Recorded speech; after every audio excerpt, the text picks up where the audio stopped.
그리고 뭐 사실 채무자 입장에서는 어려우니까 돈 받겠죠. 더군다나 이제 23금융권 같은 경우 굉장히 고율의 이자고 이 사람들은 어려운 사람이라는 거를 금융기관도 알아요. 그래서 대출받아서 개인회생했다, 이 사정만으로 어떤 사기죄 인정이 되기는 굉장히 어렵습니다.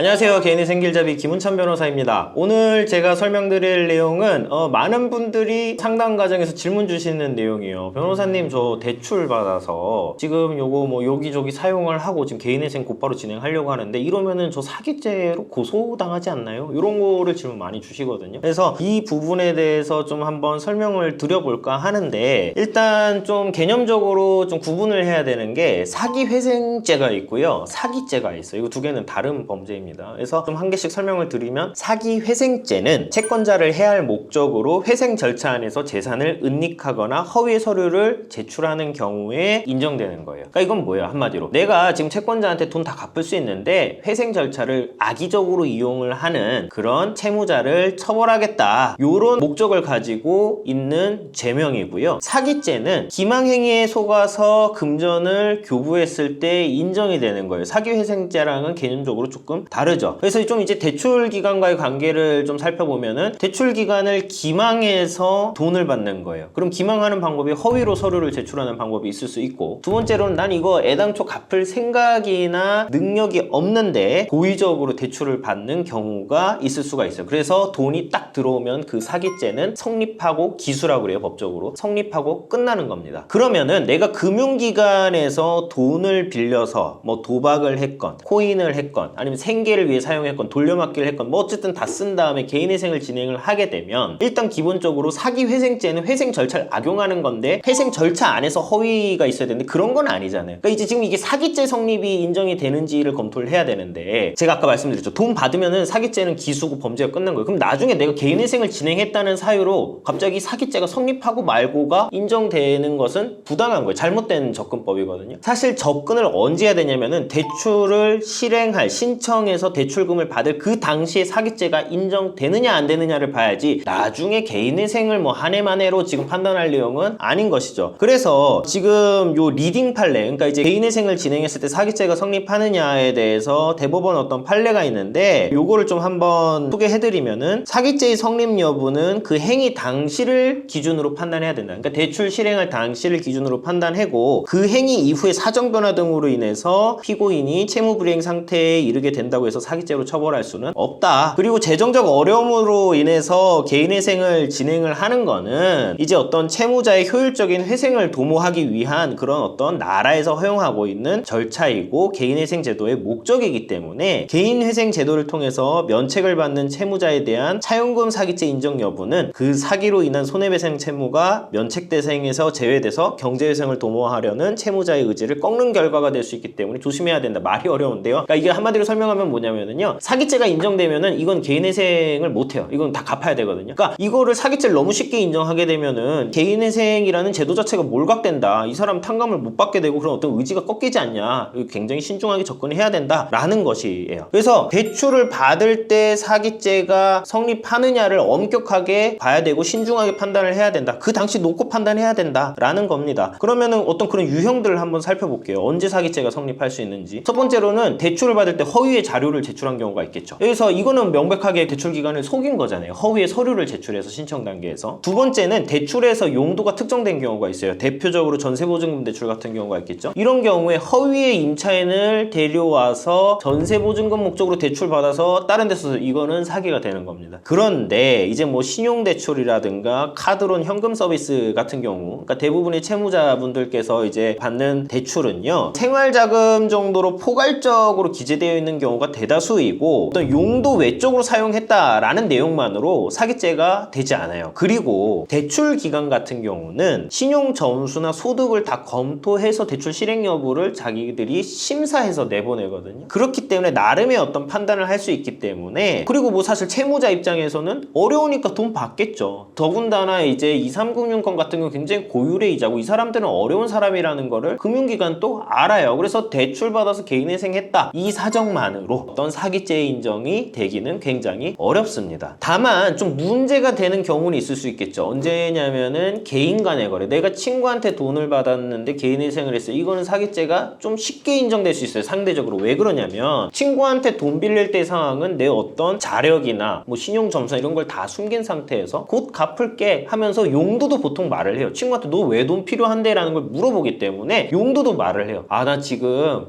부모님 편찮으셔가지고 병원비가 급하게 필요해. 돈 빌려놓고 도박했어요. 이거는 사기죄가 성립을 하죠. 그래서 개인 채권자는 사실은 좀 사기죄 인정 범위가 넓다라고 보시면 될 것 같아요. 그러면은 대출 받아서 아무렇게나 막 쓰고 개인회생을 진행하게 되면 채권자들 너무 불리한 거 아닌가요? 사기죄 처벌 안 되면 뭐 이렇게 보실 수 있는데, 사실 이제 형사적으로 개인을 처벌하는 건 굉장히 엄격하게 봐야 되고요. 책임을 지는 건 다른 영역이에요. 그렇기 때문에 이런 채무들은 개인회생 절차에서는 탕감시켜주지 않죠. 그래서 청산가치에 모두 반영해서 갚아라 라고 하고 있죠. 그러니까 사실 제도적으로 그렇게 어느 정도 형평성을 맞추고 있는 거고, 이걸 형사적으로 처벌하는 거는 다른 개념이다. 엄격하게 보아야 한다. 이렇게 보시면 될 것 같습니다.